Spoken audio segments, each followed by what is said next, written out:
The teller's name was Marcus.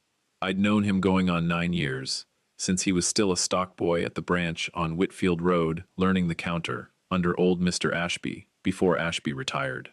Marcus had a way of talking to you that didn't feel rehearsed, which is rare in a bank, and he'd asked about my knees every single visit since my surgery in the spring, which is the kind of thing you remember about a person. On a Tuesday morning in November, I walked into Coastal Trust on Whitfield Road in Savannah at 9:20, stepped up to his window, and asked to withdraw $2,500 from my checking account for a roof repair I had scheduled for that afternoon. Marcus smiled the way he always did. He asked for my ID. I handed it to him. He typed. He looked at the screen. And then something in his face changed in a way I'd never seen it change before. Not the ordinary pause of a man waiting on a system to load, but the specific stillness of someone whose eyes have caught on something they now have to manage carefully. He looked at that screen a beat longer than a $2,500 withdrawal should require. Then he looked up at me, and his professional composure was working overtime and not quite winning. He said, "Mr. Whitfield, could you give me just 1 second?" He picked up the phone at his station. He turned his shoulder away from me. He kept his voice low enough that I only caught fragments. He hung up and said, "Someone's going to come out and speak with you real quick, if that's all right." I said, "Marcus, what's going on?" He said, "Miss Delgado's going to come talk to you. She's the branch manager. Just give her 1 second." He'd said my name twice in under a minute. I know that habit. It's what a person does when they're trying to walk you gently towards something you're not going to like. I spent 31 years as a family physician in this city, and I have delivered more difficult news to more frightened people than I could count sitting in a chair across from me. So I recognized the shape of being managed when I saw it. I stepped to the side of the counter and waited. The lobby went on with its ordinary Tuesday business around me, a young couple at the next window, discussing a car loan, a retiree at the ATM in the corner, a mother bouncing a baby on her hip in the queue. Ordinary machinery, ordinary morning, and me standing in the middle of it with a feeling starting to gather in my chest that I recognized but couldn't yet name. A door opened to my left, and a woman in her 50s came toward me, with silver-streaked hair pulled back and the deliberate, prepared expression of someone who has been told exactly how to look when she approaches a particular person. She put her hand out. She said, "Mr. Whitfield, I'm Renata Delgado, branch manager. Would you mind stepping back to my office?"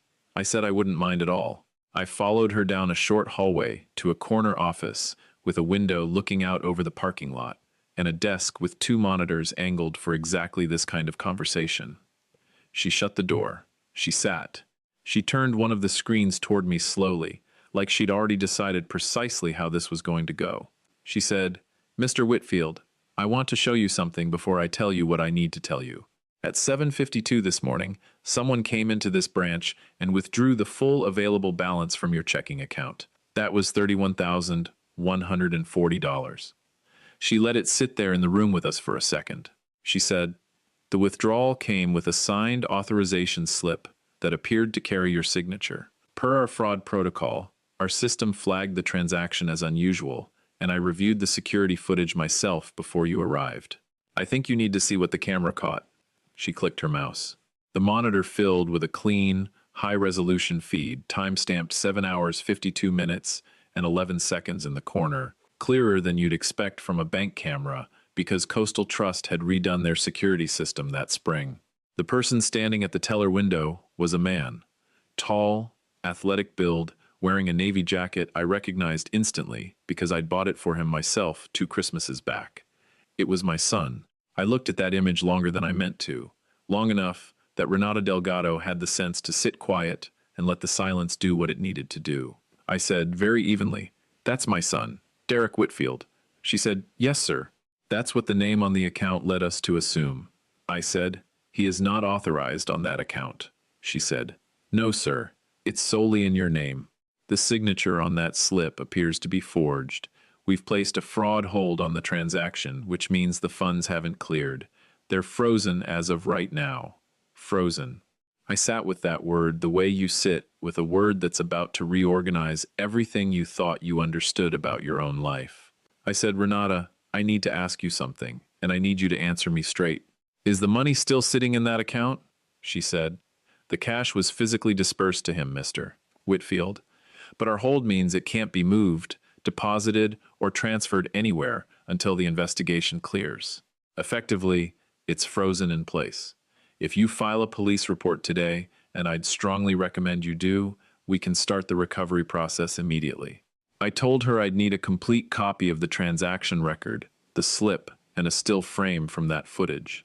She said she could have all of it ready within the hour. I thanked her. I sat back in that chair and looked at my son's face frozen on that screen, my son in the jacket I'd given him, standing in a bank at 7 in the morning while I was at home on my back porch with a cup of coffee, having no idea what he was doing across town. But here's the thing my son didn't know. Here's the part of all this that changes the shape of everything that follows it.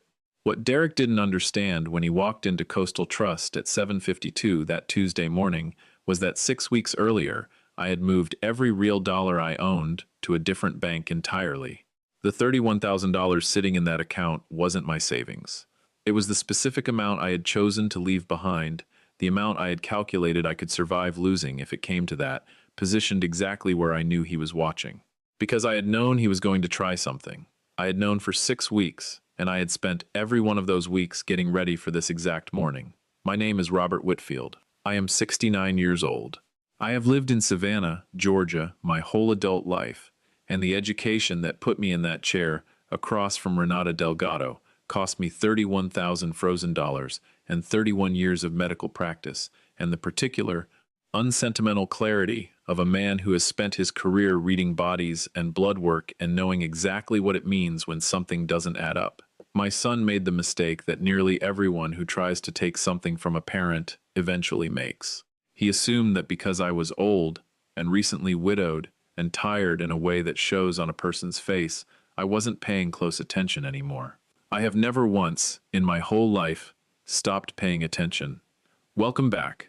Tell me what part of a family you're calling in from today, because I read every single one of your comments, and let's get into what actually happened. I practiced family medicine in Savannah for 31 years.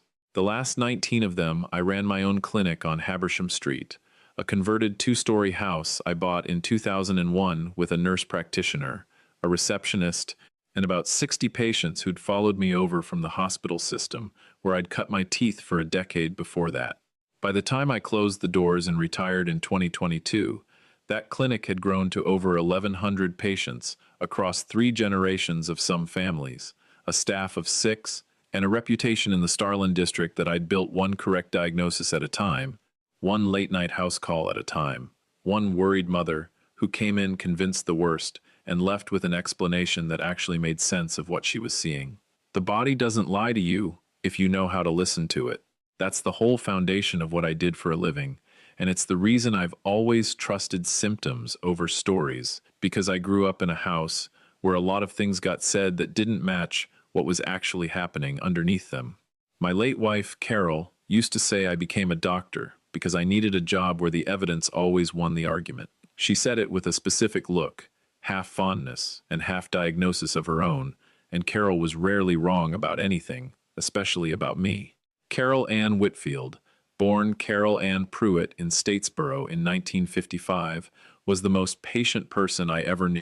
And her patience wasn't a personality trait so much as a discipline. She spent 24 years as a hospice chaplain, sitting with people at the very end of things, and she brought that same steadiness to every part of our life together, including raising 2 children who turned out to need very different things from her. She kept bees in the side yard of our house on Bonaventure Road, tended them from the first warm week in April to the last cool one in October, with a kind of exact, patient attention I never fully understood, because I have never learned how to read an insect the way she read a patient chart. She kept records on those hives the same way she kept records on everything, dated notebooks in a hand I'd know anywhere, and after she died, I found 6 of those notebooks stacked in the shed behind the house and stood there, holding them for longer than I want to describe. Carol died of a stroke in July of last year. She was 68. No warning signs, no cardiac history, nothing on paper that would have predicted it. She was tired but ordinary on a Thursday evening, and she was gone by Friday morning, and that particular kind of loss doesn't give you the runway that other kinds give you. I'm not going to describe what those first months were like, because they belong to me, and because describing them wouldn't serve what I'm telling you now. What will serve it is this. Carol died in July, and by September, which is to say 8 weeks later, my son Derek had brought up my finances 4 separate times. I have 2 children. My daughter Angela is 41 and teaches middle school science in Charlotte, and she calls me every Sunday night and drove down to Savannah 3 separate times in the 2 months after her mother died without me having to ask her once, and never, not one time, asked me a single question about money or the house or what my plans were for either. She has her mother's steadiness. She'd also told me twice, gently, without any accusation in it, that she was worried about her brother and thought I ought to be careful with him. I'd heard her. I hadn't moved fast enough on what I'd heard. Derek was 38 and lived out in Pooler with his wife Kayla and their 2 young boys. Kayla worked in mortgage lending at a regional bank and had the specific manner of someone who calculates exactly how much warmth a room requires and delivers precisely that amount and no more. She shook hands firmly, asked the right questions at holidays, remembered the boys' teachers' names, and had never in 11 years said one truly unguarded thing in front of me. Derek was my son, and I loved him the way you love a child who's made choices you wouldn't have made and turned into someone who's harder to be around than you ever hoped he'd become. He was sharp, genuinely sharp, always had been, but that sharpness had been pointed in a direction for years that I'd noticed and refused to say out loud, because Carol always believed Derek would find his footing eventually, and I'd deferred to her read on him more than my own for longer than I probably should have. Carol was gone now, and Derek started circling my finances within 8 weeks of the funeral. The questions came in the right shape. His concern sounded textured and reasonable.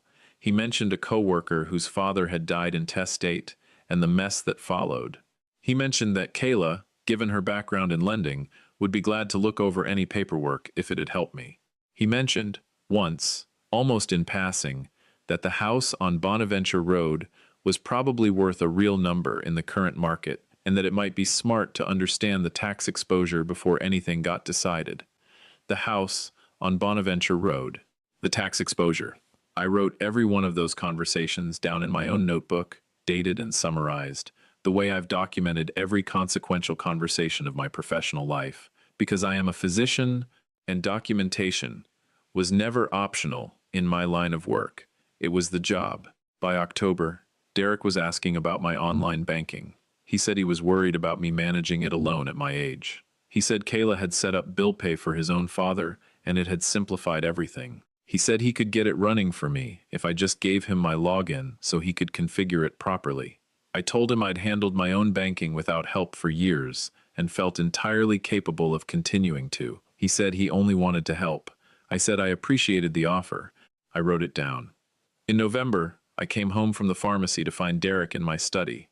He had a reason ready. He was looking for an old photograph of Carol he thought might be in a box in the closet.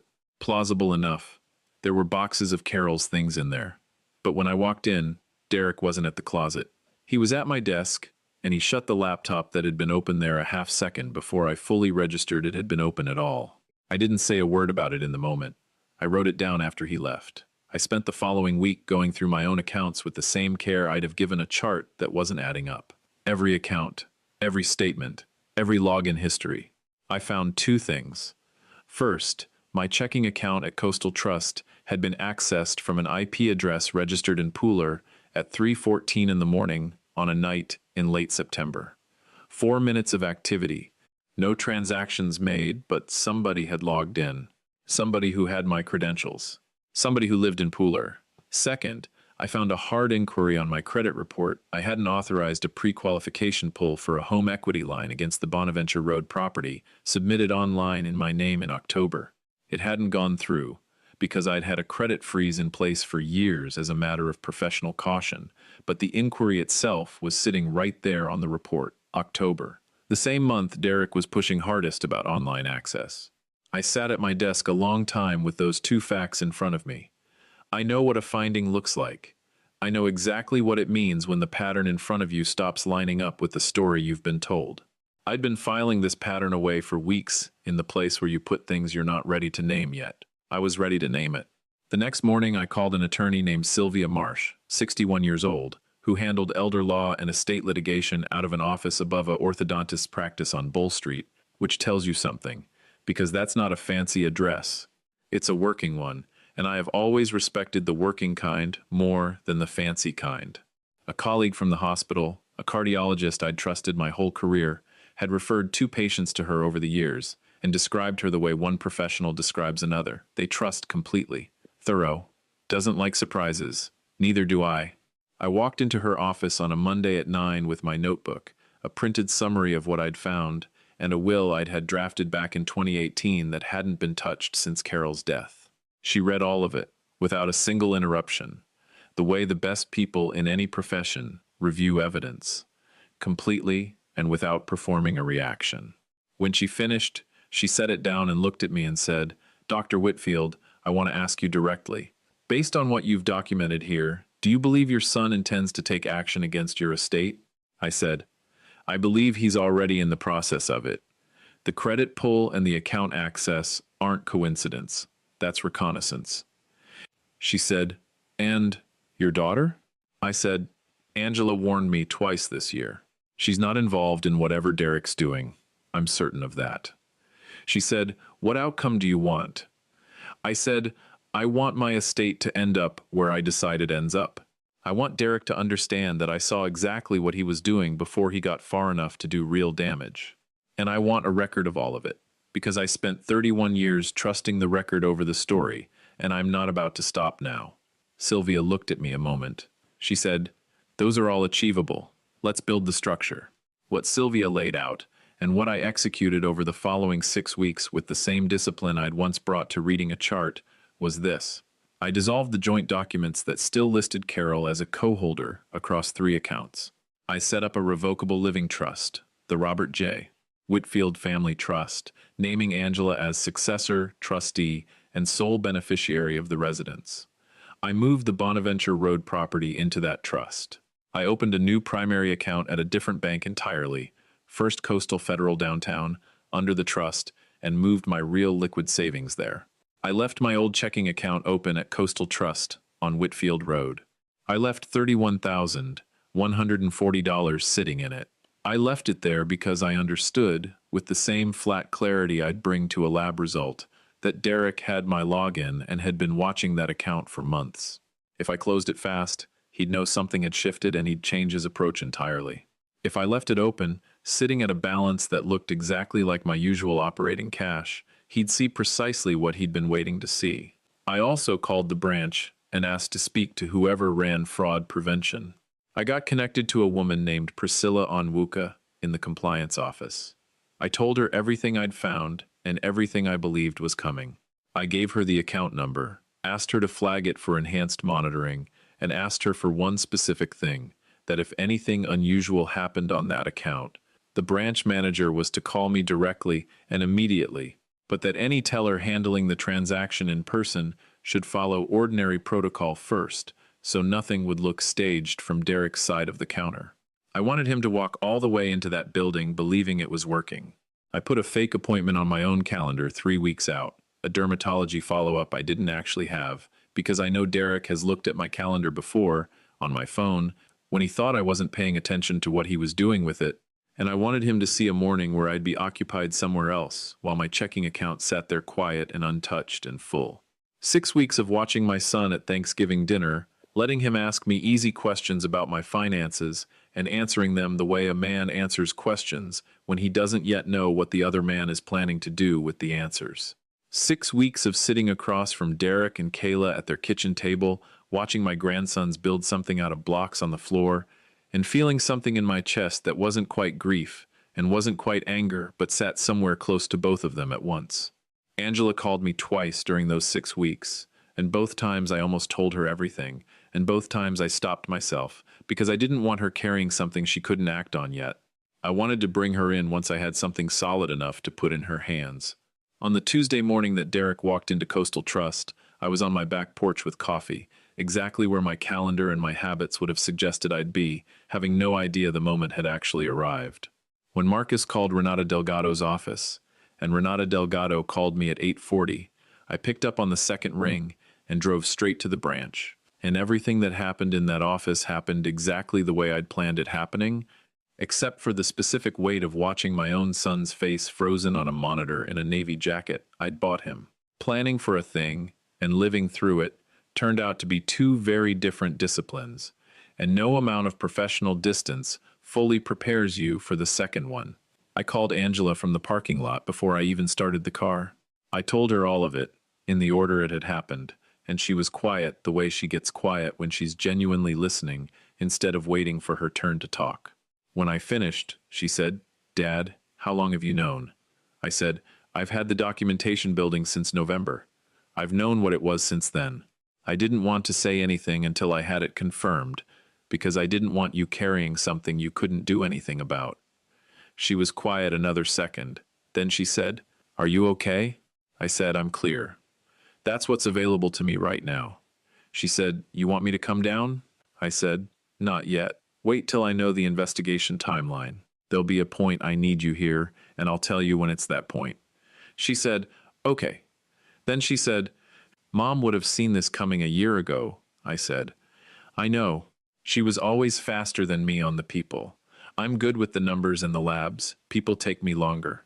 I drove home to Bonaventure Road. I sat out back in the November light and looked at what was left of Carol's hives, which had gone quiet in the way hives go quiet when the person who understood them isn't around to tend them anymore. There was still structure to what she'd built, because she'd built it well, but the fine intention of it was fading at the edges without her. I thought about her notebooks in the shed. I went and got them. I sat with them on the back steps for an hour, following her handwriting through 3 seasons of bees she was never going to see again, and I understood, for the first time with any real precision, what she'd been keeping and why, and what all of it actually needed from a person. I went inside and made dinner. I called Angela back that night, and we talked for half an hour about nothing in particular, and neither of us brought up Derek again, because there was nothing left to say about him that wasn't already moving through a process with its own timeline now. The investigation ran 14 weeks. Detective Wallace Pruitt from the Savannah PD Financial Crimes Unit called me 4 times over the course of it, and an assistant district attorney named Halston Cobb reviewed my documentation with the kind of attention it deserved, which was considerable. What the investigation ultimately established was this. Between July and November, Derek had gotten into my online banking credentials through the laptop in my study during that November visit, which digital forensics confirmed through the session logs. He'd used those credentials to track my balances for close to 4 months. He'd submitted the October home equity application, blocked by my credit freeze. He'd forged my signature on the November withdrawal slip and presented it at the Whitfield Road branch, where the ordinary fraud protocol I'd asked Priscilla Onwuka to maintain caught it exactly the way it was supposed to. The forensic pull on his phone, obtained under a warrant Detective Pruitt secured in December, turned up a notes app where Derek had kept a running log of my account balance over 16 weeks. The final entry had been logged at 7:03 that morning, 49 minutes before he walked through the doors of Coastal Trust. It read, "Balance still 31K. Going today before he changes anything." He'd been watching and waiting and picked a morning he genuinely believed I had no reason to check that account, no appointment, no cause to notice anything before he was long gone. He didn't know I'd put a fake dermatology visit on my own calendar 3 weeks earlier, specifically so he'd see it. He didn't know I'd told Renata Delgado to call me the second anything unusual touched that account. He didn't know about Priscilla Onwuka in compliance, or the enhanced monitoring flag, or the new account at First Coastal Federal downtown holding everything the old account only appeared to hold. He'd spent 4 months watching a number on a screen and walked into a building to take it, never once understanding that the building, and I, had been ready for him the entire time. Kayla, once the investigation reached her, through the text messages and emails she and Derek had exchanged planning it, hired her own attorney separate from Derek's, and gave a statement characterizing her involvement as general awareness only, expressing what she called significant concern about how things had unfolded. Detective Pruitt told me about that statement with the dry, practiced patience of a man who's heard the general awareness defense plenty of times before and has a fully formed opinion about it. He chooses not to share out loud. Derek was charged in February with theft, forgery, and financial exploitation of an elderly person, a charge that carries real weight in Georgia, and one Halston Cobb told me plainly they intended to press. The evidence included the security footage, the forensic record of the credential access, the phone logs, and that 7:03 a.m. notes entry. His attorney entered a not guilty plea. The case was set for trial in the spring. Derek didn't reach out between the November withdrawal and the February charges. I didn't reach out either. Angela called every Sunday like she always had, and we talked about her students and the hives and the paperback I was slowly working through, and the particular exhausting texture of Savannah politics in a winter that felt longer than most, and neither of us brought up Derek on most of those calls, because there wasn't anything useful left to add to what was already moving forward on its own. I went to see Sylvia Marsh in January, after the charges were filed, to confirm the trust structure was sitting exactly where it needed to sit. She reviewed it all and told me it was clean, that the trust would be entirely unaffected by whatever happened in the criminal case, that the house and my real assets were fully protected regardless of outcome. I asked her about the $31,000. She said the recovery process through the bank was underway, and given the frozen status of the transaction and the strength of the evidence, Coastal Trust had indicated they expected to make me whole, though it might take some months. I told her I understood, that I'd left that money in the account fully prepared to lose it if that's what the case ultimately required, and that getting it back at all was a better outcome than the one I'd planned for going in. She looked at me for a second and said, "Most people in your position don't think about it that way." I told her most people in my position hadn't spent 31 years reading lab results for a living. Derek pleaded guilty in April. The agreement included full restitution, a suspended sentence, 5 years of probation, and a permanent record that would follow him. Halston Cobb called me after the plea to say it was the strongest outcome available, given what the evidence supported. I told him I understood and thanked him for the work he'd put into it. The restitution came through in June. I deposited it into the First Coastal Federal account downtown and wrote the date down in my notebook, the same way I've written down every consequential thing for 30 years, and then I sat at my kitchen table with a cup of coffee and sat with the fact that it was actually over, which is a different kind of sitting than sitting inside the middle of something and takes a different kind of time to get through. Angela drove down from Charlotte the weekend after the plea. We sat out back in the June evening, and she helped me figure out one of the hive boxes Carol had rearranged the spring before she died. Something about spacing the frames that I'd never fully understood from the notebook alone. Angela knew, because Carol had explained it to her once on the phone, and she'd remembered. She said, "Mom said you space them wider once the flow slows down in summer." She said most people crowd them too tight out of habit. I said, "I've been trying to work that out for months." She said, "It's in the blue notebook, back page." We found the page later. It was there, exactly like she said. Carol, precise, even in the margins of a notebook about bees. We talked about Derek once that evening, for maybe 20 minutes, in the particular way people talk about something that's resolved but isn't over and never quite will be. Angela said she kept trying to understand how it had gotten this far, and I told her I thought the answer was the same answer most of these things come down to, which is that he believed I wasn't paying attention anymore, and that belief felt comfortable enough to him that the whole plan became real in his head before he'd bothered to account for what real attention actually looks like from the outside. She said, "He should have known you better than that." I said, "He knew me the way I was 20 years ago. He never updated the file." She laughed, a short, surprised laugh, and said, "That's a very doctor way to put it." I told her it's the only way I've ever known how to put anything. The hives are doing better now. Not what Carol had them doing, not her exact level of care, but better than they were in November. I've been working through her notebooks page by page, learning slowly what she already knew by instinct, and the far row put out a strong flow in July, exactly the way her notes said it would, and I stood at the kitchen window one morning and watched them work it, and I thought about how she built all of this, not just for the season she was in, but for whoever ended up standing at that window after she was gone. She built it to outlast her. I built my paperwork the same way. Not for the day I'd need it, but for the day after, the day when having it all in order would be the only thing standing between what was possible and what wasn't. 31 years of professional habit, aimed for the first time at the most personal thing I've ever had to protect. The chart doesn't lie to you, and neither does the record, and both of them, in the end, were mine to keep. If any part of this sat with you the way it sat with me, tell me down below which moment got you, and tell me what part of the country you're writing in from, because I read every one of them. I'll see you next time.